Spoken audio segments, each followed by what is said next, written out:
영화나 드라마를 사실 끝까지 보는 게 쉽지 않은데, 끝까지 보는 이유는 이 선한 사람이 또 혹은 주인공이 이렇게 수세에 몰리고 뭔가 위험에 처해도 마지막에는 반전이 있다는 것을 알기 때문입니다. 결국은 좋은 결말로 마무리된다는 것을 알기 때문에 이 중간에 막 가슴이 조여도 끝까지 볼 수 있는 것 같아요. 근데 사사기는 우리가 마지막 장까지 봤지만 반전이 없어요.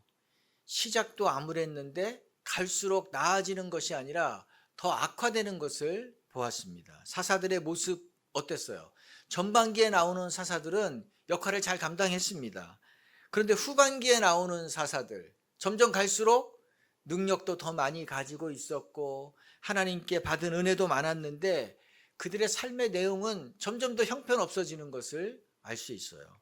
사사 운니엘, 또 왼손잡이 에훗, 농부 삼갈, 여선지자, 또 드보라, 아주 좋았잖아요. 아주 하나님 앞에 신실하게 역할을 감당했습니다. 그런데 그 후에 나오는 사사들 이상했어요. 이상해졌어요.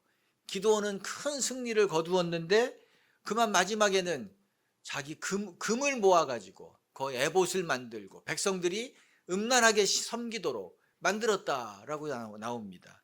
입다는 자기 딸을 제물로 바치고 같은 동족인 에브라임 지파 4만 2천 명을 죽였어요.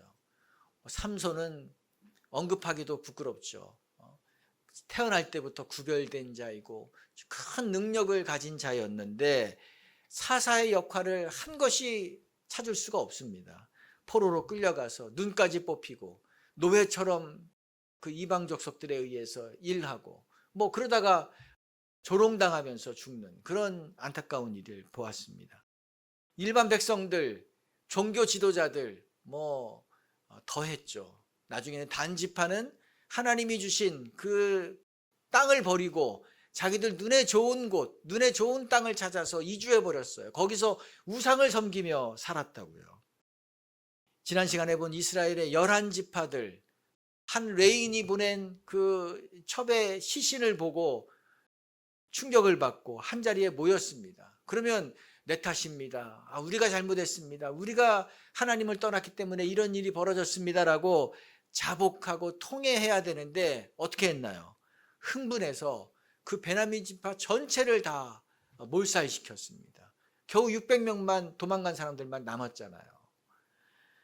모두 다 하나님의 백성들인데, 같은 하나님의 백성이고 자녀들인데 이건 뭐 서로 사랑하고 돌봐야 되는 것이 당연한데도 불구하고 원수처럼 전쟁을 벌이고 죽이는 일을 자행한 것으로 이 사사기가 끝납니다. 사사기의 모습이에요. 하나님이 우리에게 이런 모습을 남긴 이유가 무엇일까? 이것을 기록으로 남긴 이유가 무엇일까요? 이 내용을 지식으로 알라는 것이 아닐 거예요. 우리 자신을 돌아보고 우리 자신에게 적용하라는 의미로 지금까지 이 말씀을 주신 것입니다. 고린도전서 8장에 보면 지식은 우리를 교만하게 한다 그랬어요. 그런데 사랑은 덕을 세운다 그랬죠. 지식만 있으면 이 바리새인들처럼 다른 사람을 정죄하고 판단합니다. 그러면서 나는 다르다, 나는 의롭다라고 교만에 빠져버려요. 그러나 이 말씀을 나에게 적용하면 어떻게 됩니까? 내 자신이 세워집니다. 또 다른 사람들이 새로워져요. 내가 말씀을 적용했지만 공동체가 풍성해지는 그런 은혜가 있는 것입니다. 하나님은 사사시대 이 350년, 400년의 긴 역사를 한 줄로 평가했어요. 21장 25절 한 번 더 읽어볼까요? 그때에는 이스라엘에 왕이 없었으므로 사람들은 저마다 자기의 뜻에 맞는 대로 하였다. 사사기의 결론이에요. 자기 하고 싶은 대로, 자기 마음대로 살았다라는 것이 하나님의 결론입니다. 이렇게 된 이유가 뭐라 그랬죠? 그때에 이스라엘에 왕이 없었다.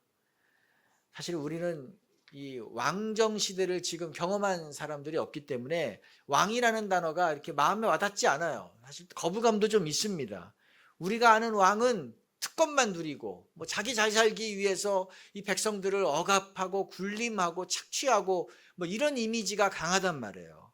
하나님이 왕이 되어서 우리를 다스리신다고 하면 별로 좀 고통스러울 것 같고 힘들 것 같은 생각이 있어요.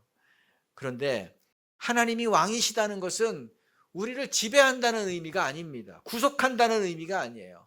하나님의 사랑과 하나님의 은혜와 보호 아래 우리가 들어가는 거예요. 하나님이 그렇게 닭이 알을 품듯이 우리를 품으신다는 것입니다. 그리고 우리는 그 하나님 중심으로 살아간다는 거예요. 하나님이 왕이시다는 것은 하나님을 내 삶의 중심에 모시고 살아간다는 거예요. 근데 25절에 이스라엘에 누가 없었다 그랬죠? 왕이 없었다. 하나님의 다스림을 인정하지 않았다는 거예요. 하나님을 무시하고 살았다는 거예요. 이것이 죄의 근원이라 그랬죠. 성경이 이것을 죄의 근본이라 그랬습니다. 첫사람 아담과 하와가 이 선악과를 따먹어서 죄가 들어왔다. 뭐 그렇게 죄가 들어왔죠. 근데 그들의 죄는 선악과 자체를 따먹은 그 행위 자체가 아니고 그들이 하나님과 같이 되려고 하는 마음을 가진 거예요. 피조물인데도 불구하고 하나님의 자리를 차지하고 내가 하나님으로부터 더 이상 간섭받지 않겠다. 하나님으로부터 내가 독립하겠다. 그 선언이 죄인 것입니다. 아담 이후로 우리 사람들에게는 이 욕구가 기본적으로 자리 잡고 있어요. 내가 높아지려고 해요. 내가 최고가 되려고 합니다. 이것이 죄예요. 지난 2월 달인 것 같아요. 스페인의 바르셀로나에 144년 만에 대성당이 완공이 됐대요. 거기에 높이 172.5m의 첨탑, 예수님을 상징하는 그 첨탑이 이제 꼭대기에 올려졌대요. 그래서 세계에서 가장 높은 성당이 된 것이라는 그 내용을 봤어요. 몇 년 만에 완공이 됐다. 144년 만에 완공이 됐다는 게 놀랍잖아요. 또 이 첨탑의 높이가 172.5m인데 이 성당의 이름이 사그라다 파밀리아 성당이래요. 저도 가보진 않았기 때문에 사진으로 봤습니다. 사진 한번 봅시다. 저 꼭대기에 지금 공사 중인데 첨탑이 완성이 됐다는 것입니다. 근데 이 성당 멋지죠? 천재 건축가라고 일컬음받는 가우디가 설계한 작품이래요. 첨탑의 높이를 더 높이 올릴 수 있었는데 172.5m로 딱 정하고 거기에서 멈춘 이유가 있다고 그러대요. 왜냐하면 이 바르셀로나의 이 가장 높은 언덕이 몬주익 언덕인데 173m래요. 우리 예전에 황영주 선수가 그 바르셀로나 막 몬주익 그 언덕을 올림픽 때 달렸던 그 기억이 나잖아요.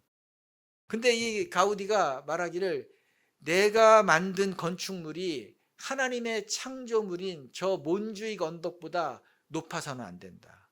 그 믿음 때문에 몬주익 언덕보다 50cm를 일부러 낮춘 거라는 거예요. 하나님보다 높아지면 안 된다. 그 믿음이 있었던 거예요. 가우디가 이거 건축하면서 건축비가 워낙 규모가 크니까 이 건축비 재원이 쪼달려 가지고 힘들었을 때 보수도 받지 않고 자기가 오히려 헌금을 하고 거기에 모든 걸 투자했다 그럽니다. 그러니까 모든 영광이 하나님께만 모아져야 되기 때문에 이것을 건축하면서 자기에게 어떤 상도 주겠다는 것도 다 거부했대요. 근데 처음부터 이랬다는 거, 그가 처음부터 이랬던 것은 아니랍니다. 그가 잘 나가는 건축가였을 때, 젊을 때부터 유명한 사람이었는데 그러다 보니까 이 흥청망청 삶을 살았다는 거예요. 그러다가 어느 순간에 자기 주변의 가족들이 갑자기 죽음을 당하고 친척들, 지인들, 스승이 뭐 한 4년 사이에 어려움 당하는 것을 보면서 충격을 받았어요. 그리고 하나님 앞에 기도하는 가운데 자기의 삶의 방향을 바꾸었답니다. 이제부터 나는 내 마음대로 살지 않겠다. 이제부터 나는 하나님의 뜻과 일치하는 삶을 이제 평생 살아가겠다. 그래서 저 첨탑의 높이를 몬주익 언덕보다 50cm를 낮춘 것도 그런 의미가 담겨져 있는 것입니다. 하나님을 내가 왕으로 섬기며 살겠다는 거죠. 바벨탑은 어땠습니까? 하나님보다 높아지려고 막 높이 쌓았잖아요. 그러다 하나님이 이거 다 허물었잖아요. 그렇죠. 대조가 되죠. 사사기는 우리가 하나님의 그 주인 되심을 인정하지 않고 살 때 어떻게 되는가를 보여주고 있습니다. 더 좋을 줄 알았어요. 그렇게 살면 더 잘 될 줄 알고 하나님의 주인 되심을 인정하지 않았어요. 이 350년, 400년 동안. 그런데 그 삶은 어땠습니까? 오히려 곤두박질 쳤다는 거예요. 더 좋을 줄 알았는데 오히려 더 나빠졌어요. 하나님이 이스라엘 백성이 광야에 있을 때부터 너희들 가나안에 들어가면 그 족속을 쫓아내라고 말씀했어요. 모세 때부터 얘기했다고요. 이거 인종차별적인 발언이 아닌 거예요. 소돔과 고모라처럼 그 땅은 우상 숭배와 음란이 창궐했기 때문에 이거 더 이상 가만히 둘 수가 없는 거, 하나님이 심판하셔야만 되는 거였습니다. 이스라엘 백성이 그 소굴에 들어가면 그들도 똑같은 영향을 받고 범죄 가운데 들어가기 때문에 하나님이 말씀하신 거예요. 그런데 사사시대에 들어가서 어떻게 했죠? 쫓아내는 일을 중단합니다. 포기했어요. 왜 그랬나요? 힘드니까 안 한 거예요. 또 계산해 보니까 그들과 같이 사는 것이 이득이에요. 그들을 노예로 부리면 농사일 시키고 편해지겠다, 그런 생각도 있었던 것입니다. 하나님은 그 가나안 족속과 언약도 맺지 말고 결혼도 서로 시키지 말라고 했는데 그것도 무시했어요.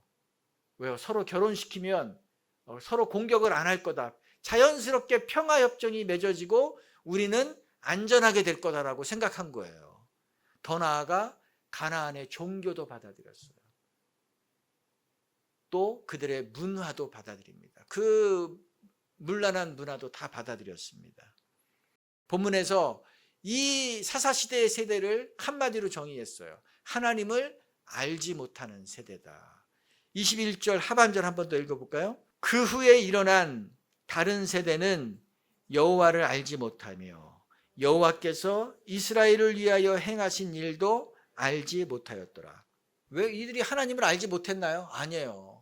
하나님을 잘 믿는 것처럼 보였어요. 겉으로 보면 예배도 드리고 겉으로 보면 이 율례도 지키고 안식일도 지키고, 그런데 이들은 하나님을 알지 못한다라고 성경이 지금 얘기하고 있습니다. 왜 그런가요?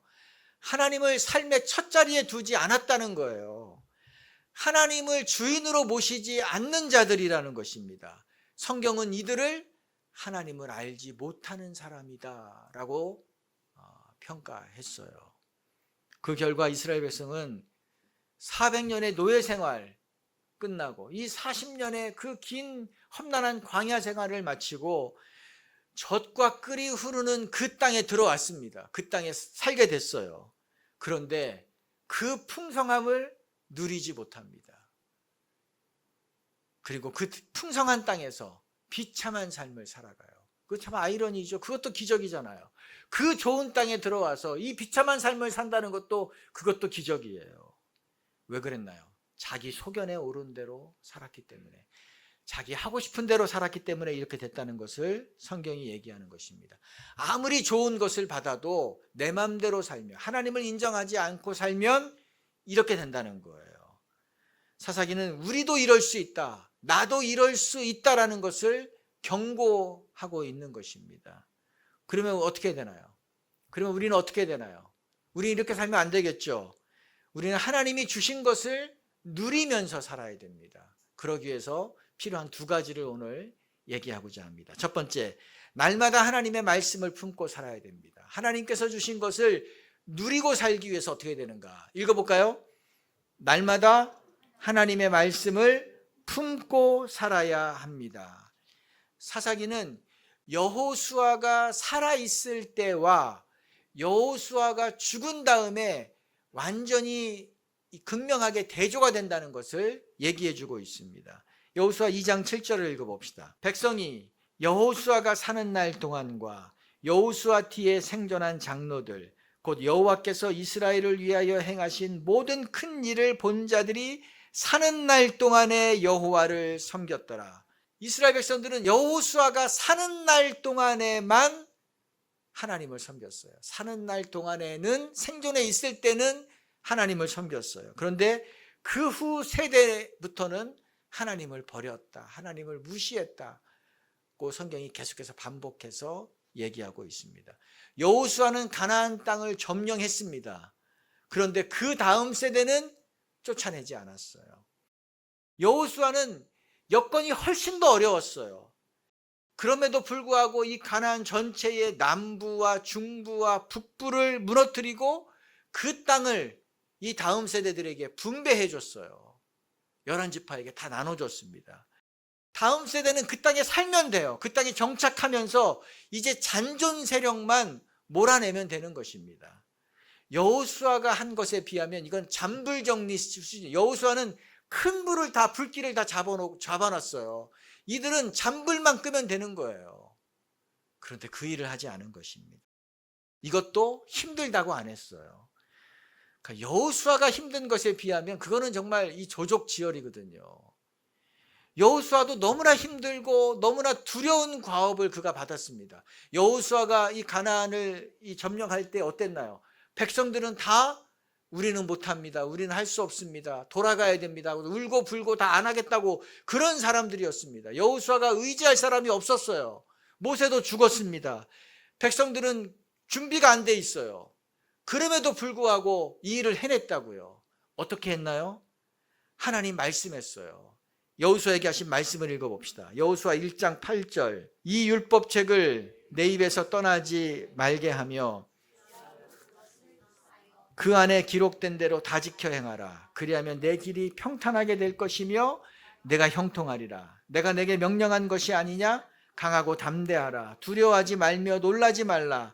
네가 어디로 가든지 내 하나님 여호와가 너와 함께 하느니라 하시니라. 하나님이 여호수아에게 말씀했어요. 근데 말씀했다는 것이 중요한 것이 아니라 여호수아가 하나님이 하신 말씀을 마음에 품고 마음에 담았다는 것이 중요한 것이에요. 그리고 이 말씀을 붙잡고 살았다는 거예요.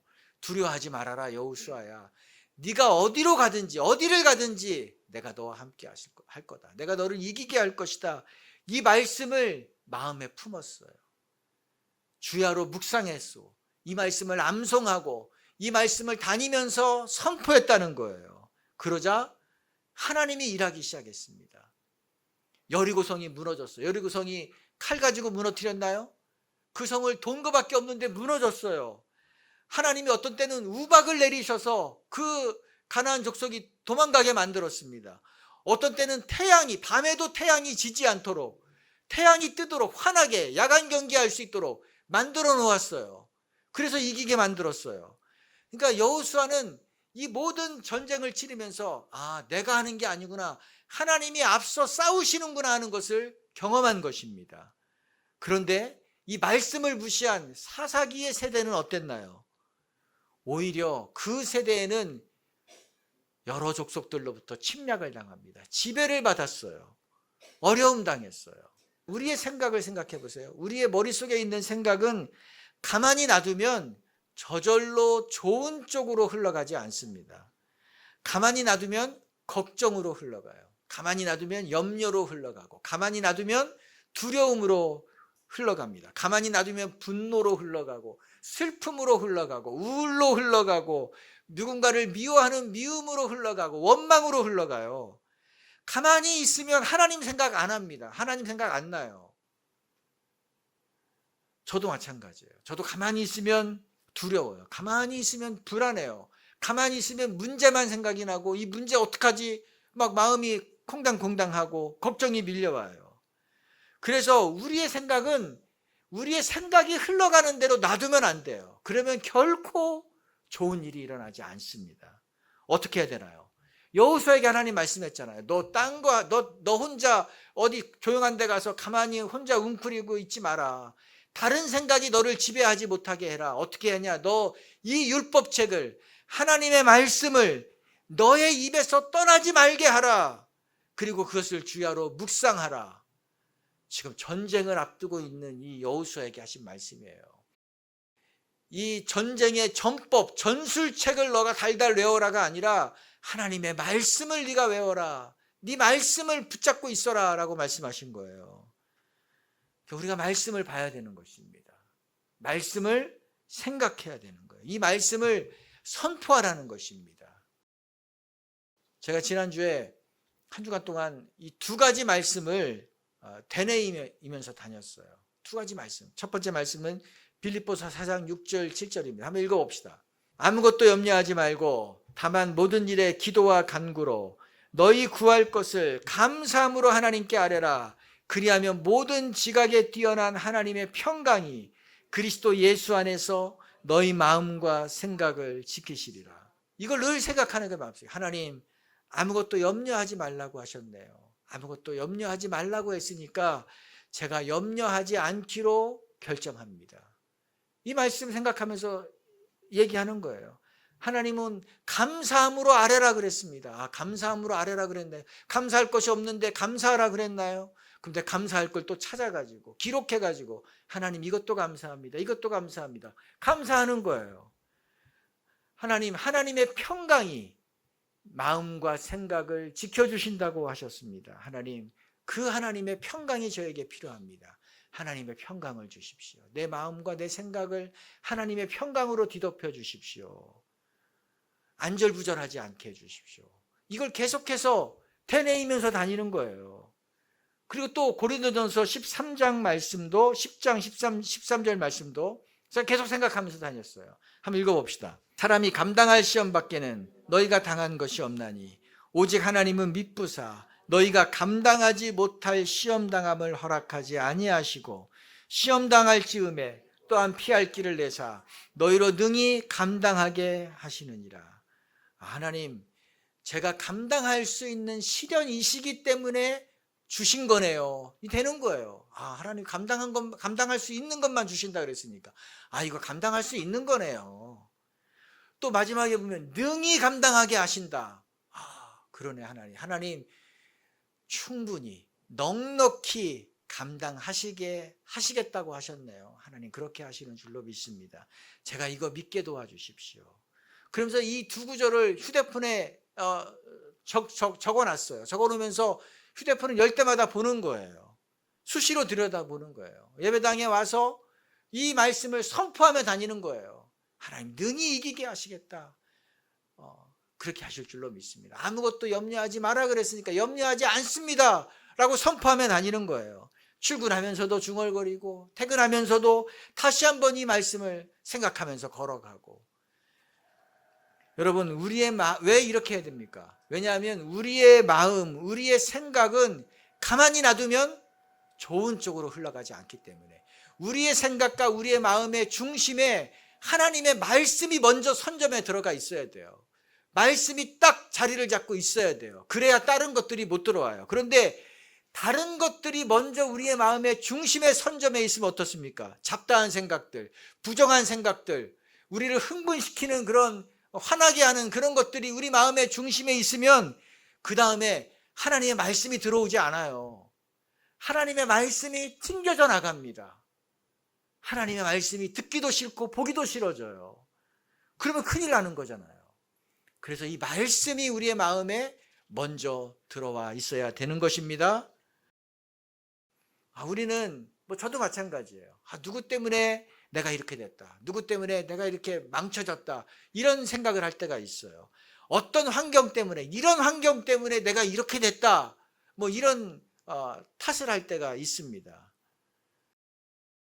오지를 탐험하는 분들이 있잖아요. 제가 예전에 오지를 탐험하는 분들을 보면서 저분들은 물을 어떻게 마실까 하는 것이 궁금했어요. 왜냐하면 저는 이렇게 낯선 지역에 가서 이렇게 물을 먹으면 바로 이게 몸이 안 좋아지고 아주 힘들어져서 이 물 먹는 거 굉장히 조심하거든요.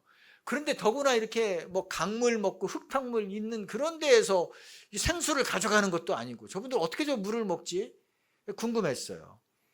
또 이 아프리카 오지 같은 데 보면은 선교사님들 영상 같은 데 보면은 막 여성들이 물동이 이고 가가지고 1시간 걸어가지고 물을 떠오는데 그 물 떠오는 게 물 웅덩이잖아요. 흙탕물이에요.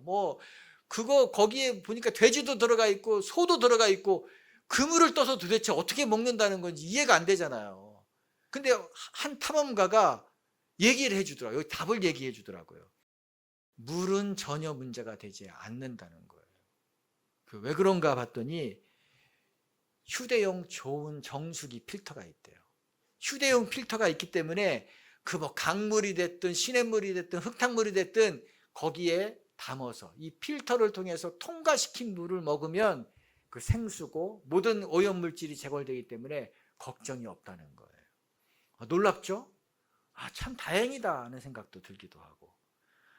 근데 제가 이걸 생각하면서 하나님의 말씀이 바로 이거다. 하나님의 말씀이 바로 이 정수기 필터와 같다는 생각이 들었어요.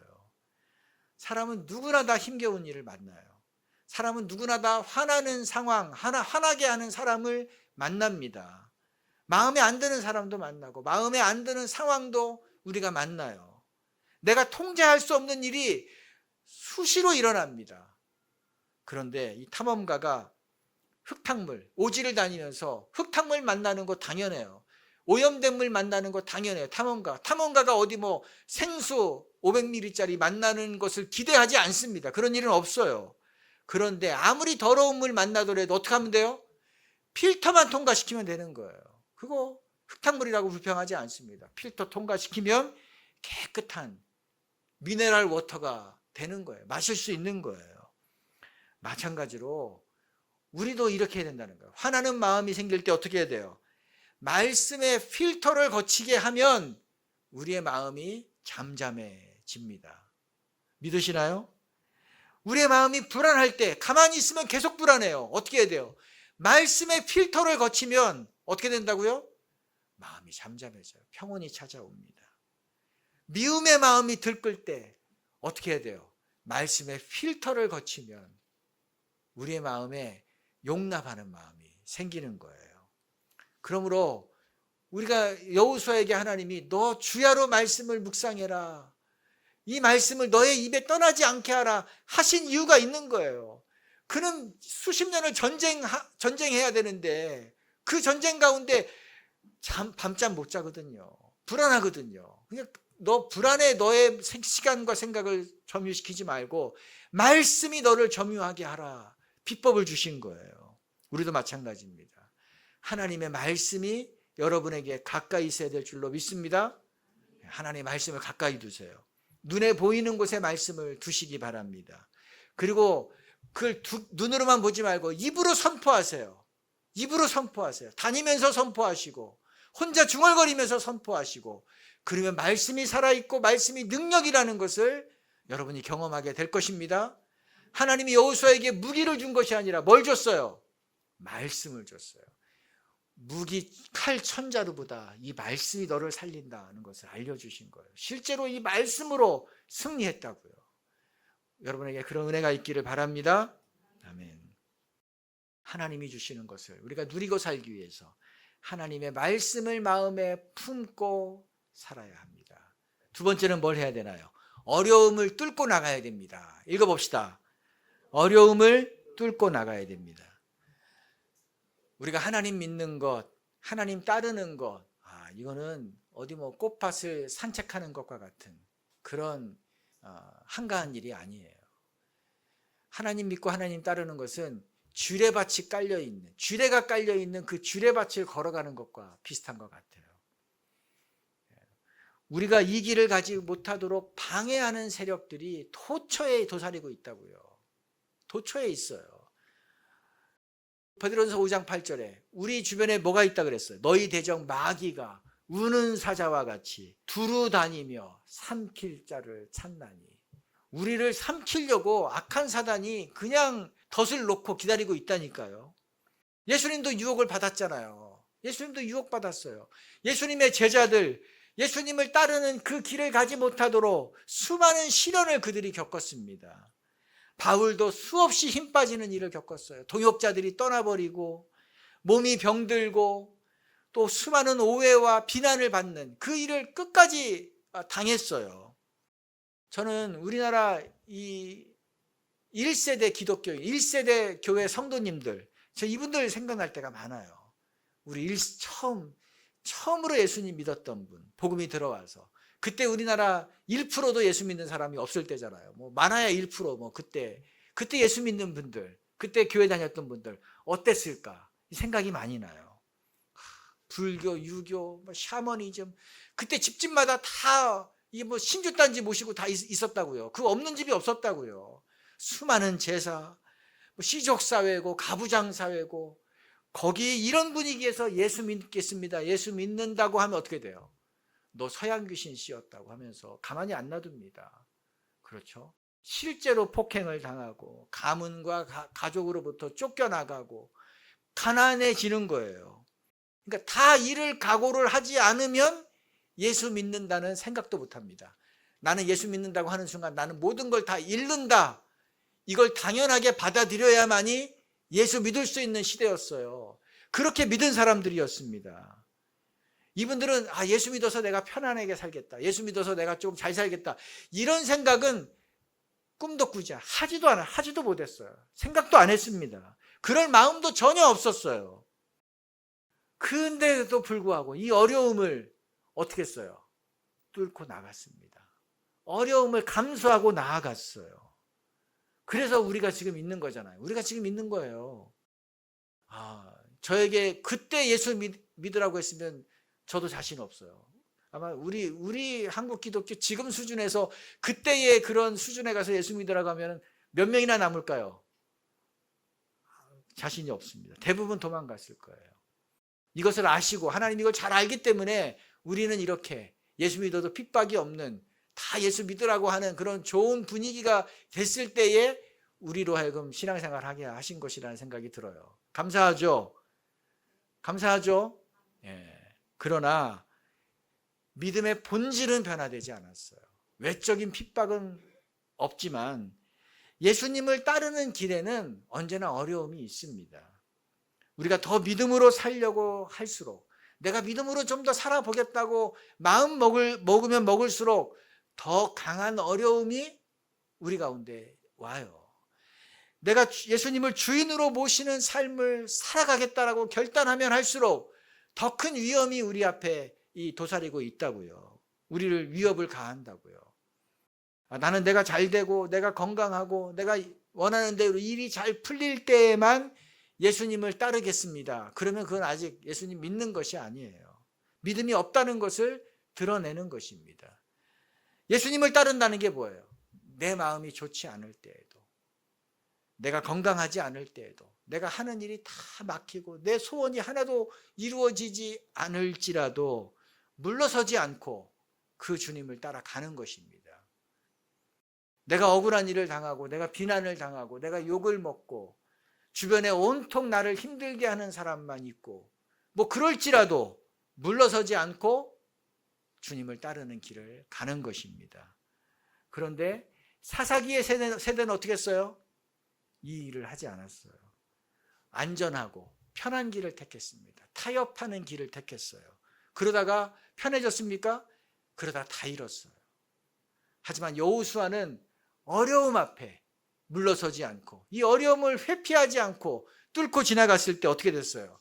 하나님이 영광을 주셨습니다. 하나님이 이기게 하신다는 것을 경험하게 하셨어요. 근데 그 다음 세대는 그런 사람이 하나도 없었다는 거예요. 제가 이전에 목회지에 부임했을 때 몇 달이 지나니까 이제 성도들이 이제 개인적으로 이게 좀 찾아오기 시작했습니다. 찾아와서 하는 말이, 목사님 언제 가세요? 그거예요. 목사님 가실 거죠? 저는 목사님 벌써 가실 줄 알았어요. 아직도 계시네요. 이런 얘기입니다. 근데 어떤 분은 와서 자기가 아침마다 교회에 온대요. 교회에 와서 제 방에 불이 켜져 있는지 제 신발이 놓여져 있는지를 확인하고 간대요. 왜 그러겠어요? 불이 켜져 있으면 어제 안 가셨구나 생각하고 돌아간다는 거예요. 이 목사는 이제 곧 떠날 거다는 확신이 있는 거죠. 또 하나는 안 가면 좋겠지만 붙잡을 수도 없다는 것을 또 확신하는 거예요. 제가 그런 얘기를 이렇게 계속 반복해서 들을 때마다 마음이 아프더라고요. 참 슬프더라고요. 마치 이 어린아이가 새엄마가 수시로 바뀌어요. 새엄마가 수시로 바뀌었어요. 또 새엄마가 왔는데 이제는 마음도 안 주는 거예요. 그렇죠. 왜? 또 갈 거니까. 저 아버지 등살에 못 이겨서 또 몇 달 있으면 또 갈 거니까. 이제 쳐다도 안 보는 거예요. 그리고 마음은 줘봤자 나만 상처받으니까 그렇게 되는 거죠. 근데 그런 얘기를 듣기 전에 이미 저는 결단을 했어요. 마음 가운데 하나님 앞에서. 하나님, 제가 이걸 감당하겠습니다. 제가 하나님이 보내신 이곳에서 제가 감당하겠습니다. 제가 한 사람이 안 남더라도 제가 끝까지 남아서 이 교회의 문을 닫겠습니다. 제 손으로 닫겠습니다. 그리고 새로운 문을 제 손으로 열겠습니다. 나도 모르게 그런 마음을 가지고 결단을 해버렸어요. 근데 방법도 없어요. 사실 길도 없어요. 그리고 하나님, 여기에 있는 분들이, 남아있는 분들이 새로운 교회, 새로운 공동체, 새로운 좋은 목자 밑에 들어가는 것을 보는 것까지 제가 만들어 놓겠습니다. 감히 그런 얘기를 했다고요. 근데 뭐 길이 없지만 하여튼 그런 마음을 줘서 선포를 해버렸어요. 근데 목사님 가실 거죠? 라고 저한테 물을 때에는 난 안 갑니다. 죽어도 안 갑니다. 그 얘기는 안 했어요. 왜냐하면 혹시 모르니까. 혹시 말했다가 뭐 사람이라는 게 모르잖아요 또. 그래서 안 간다고 했는데 또 어느 날 또 아침에 와보니까 가버렸으면 얼마나 또 실족하겠어요. 그러니까 말 안 했다고요. 그렇지만 당신이 먼저 갈지는 몰라도 난 안 갑니다. 뭐 그렇게 마음속으로는 얘기를 했죠. 근데 이렇게 끝까지 뚫고 나갔을 때, 끝까지 지켰을 때에 마지막에 이르니까 정말 하나님이 열으시는 길을 제가 경험했어요. 하나님이 정말 길을 여시는구나. 하나님이 이기게 하시는구나. 하나님이 승리하게 하시는구나. 하나님이 살아계시다는 것을 보이시는구나 라는 것을 제가 경험했다고요. 하나님은 어려움을 피하면, 하나님 앞에서 하나님이 주시는 어려움을 피하면 편해지는 것이 아니에요. 더 어려워져요. 그러나 그것이 지뢰밭에 놓인 것처럼 내가 보일지라도 계속 나가면, 그 지뢰밭을 걸어가면 어떻게 될까요? 하나님이 지뢰밭이어도 피할 길을 주십니다. 설령 지뢰를 밟아서 큰일 났다 싶을지라도 지뢰가 터지지 않게 만들어 주시더라고요. 하나님이 피할 길을 주십니다. 새 길을 주십니다. 그러므로 사랑하는 성도 여러분, 여러분 앞에 어떤 어려움이 있더라도 피하지 마십시오. 결정하세요. 내 인생의 여정에 회피는 없다. 내 믿음의 여정에 회피라는 단어는 없다. 피하는 건 없다. 여러분 결정하시기 바랍니다. 정리해 봅시다. 이스라엘 백성 꿈에 그리던 가나안 땅에 들어갔어요. 400년 노예 살던 민족입니다. 40년 광야를 뺑뺑 돌던 민족이에요. 집 한 칸 없고 땅 한 칸 없는 자가 완전히 적과 꿀이 흐르는, 모든 것이 다 갖추어진 그 땅에 들어갔어요. 자기 집 문서가 생기고 자기 나라가 생기고 영토 주권 국민 다 생겼어요. 노력하지 않은데 이루어진 거예요. 이 얼마나 풍성한 일이에요. 그런데 이 풍성함을 그들이 누리지 못했다는 거예요. 얼마나 안타깝습니까? 우리가 이런 삶 살면 안 되잖아요. 어떻게 된다고 그랬죠? 날마다 하나님의 말씀을 마음에 품고 살아야 될 줄로 믿습니다. 어려움이 왔을 때 어떻게 하라 그랬어요? 뚫고 나가야 합니다. 그러면 하나님이 열어주시는 것입니다. 하나님이 일하시는 것을 보는 우리 여러분, 또 우리 교회 되기를 주님의 이름으로 축복합니다. 기도합시다. 사랑하는 하나님, 우리가 하나님 앞에 기도할 때에 말씀이 없으면 우리는 무너져요. 하나님의 말씀이 생명이라 그랬고, 하나님의 말씀이 우리를 살리는 생수이고, 하나님의 말씀이 우리를 일으키는 능력입니다. 그런데 이것을 버리고 다른 것을 붙잡고 살면 우리는 오염된 물을 먹으면서 내가 건강해지고 내가 잘 되기를 바라는 것과 같아요.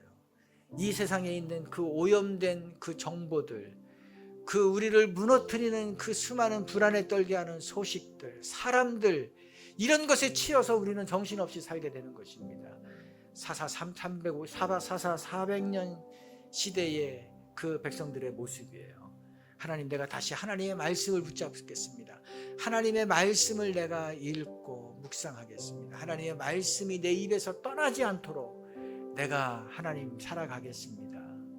고백하시기 바랍니다. 또 꽃길이 아닌 것 우리가 알고 있습니다. 하나님, 꽃길이라고 기대하지 않고 하나님이 주시는, 우리에게 허락하시는 것이 어려움이 있을지라도 하나님 그 앞에 굴복하는 것이 아니라, 돌아서는 것이 아니라 그것을 뚫고 나가서 하나님이 주시는 승리, 하나님이 주시는 이김을 내가 경험하고 내 주변이 경험하고 하나님의 공동체가 경험하고 다른 사람들이 경험하는 일에 내가 쓰임 받겠습니다. 그런 삶 되기 원합니다. 물러서지 않겠습니다. 이 두 가지를 놓고, 하나님, 내가 말씀을 붙잡겠습니다. 내가 물러서지 않겠습니다. 하나님, 나에게 이런 믿음을 주십시오. 기도하며 나아갑시다. 하나님, 그렇습니다. 하나님의 말씀이 우리를 살리는 능력입니다. 하나님의 말씀은 살았다고 그랬습니다. 우리의 그 아픈 부분을 다 도려내고 우리를 건강한, 우리의 영혼을 건강케 하는 그런 생명의 도구라고 했습니다. 하나님, 말씀으로 하나님께서는 사단을 물리쳤습니다. 하나님, 말씀으로 하나님은 온 세상을 만드셨습니다. 말씀으로 하나님은 죽은 자를 일으키셨고 아픈 자들을 살리셨습니다. 하나님의 말씀이 우리를 살리는 것이라는 것을 보여줬습니다. 그런데 우리는 하나님 이 말씀을 너무 약하게 생각했습니다. 다시 한번 결단합니다. 하나님의 말씀을 붙잡겠습니다. 말씀을 입에서 떠나지 않게 하겠습니다. 하나님의 말씀을 선포하며 나아가겠습니다. 하나님의 말씀을 묵상하며 나아가겠습니다. 세상에 그 소망이 없는 것들을 묵상하며 살지 않겠습니다. 하나님, 그런 자들에게 주시는 그 하나님의 그 오묘한 그 말씀의 그 재미와 말씀의 그 능력이 하나님 우리 성도들의 경험되게 하여 주시옵소서. 우리의 삶 가운데 어려움이 있는 것이 당연함을 인정하게 도와주십시오. 아무리 흙탕된 물, 아무리 더러운 물도 정수기 필터를 거치면 능히 먹을 수 있는 생수가 되듯이 하나님, 우리가 말씀의 그 필터 안에 우리를 놓게 도와주시옵소서.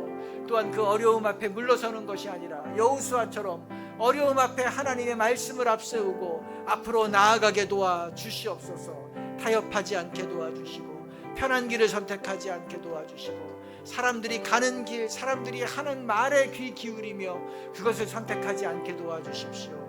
하나님, 저희에게 이런 인내의 믿음, 강인한 믿음, 앞으로 뚫고 나가는 믿음을 허락하여 주시옵소서. 그래서 이 시대에 믿음이 없어서 하나님을 한탄케 하는 이 시대에 하나님의 마음을 시원케 하는 정말로 참 믿음의 사람이다 라는 것을 하나님으로부터 인정받는 하나님, 그런 강한 공동체, 강한 믿음의 사람 되게 하여 주시옵소서. 그렇습니다. 여호수아는 매일 전쟁을 치러야 됩니다. 그런데 탄약이 없습니다. 그런데 식량이 없습니다. 그런데 군사들의 실력이 형편이 없습니다. 싸울 의지도 없습니다. 그렇기 때문에 돌아가야 됩니다. 그만하자고 합니다. 그럼에도 불구하고 여호수아가 물러서지 않고 나아간 이유가 무엇입니까? 하나님이 함께 하신다. 하나님이 돌보신다. 하나님이 그래서 우리를 이끄시고 우리를 이기게 하신다.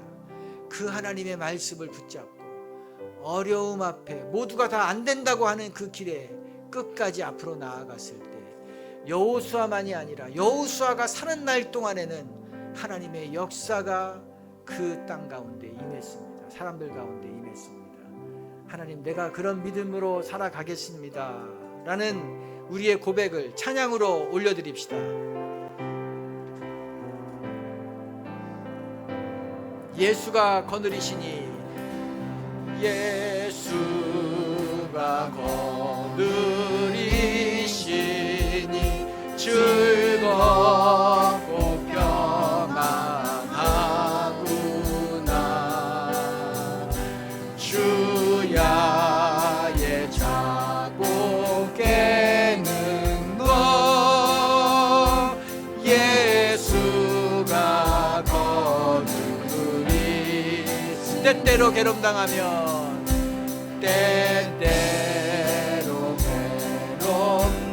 괴롭당하면 때때로 기쁨 넘치네. 풍파 중에 거느리고 평안할 때 거느리네. 주날 항상 주날 항상 돌보시고 날 친히 거느리시네. 주날 항상 돌보시고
날 항상 돌보시고 날 친히 전으리시네. 주 날 항상 돌보시고 날 친히 거느리시네.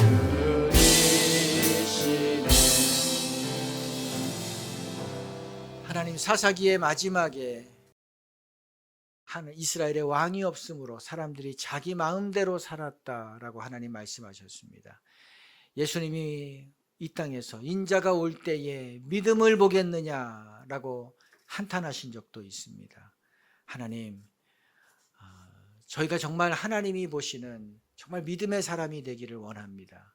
하나님의 마음을 시원케 하는 정말 믿음의 사람들이 되기를 원합니다.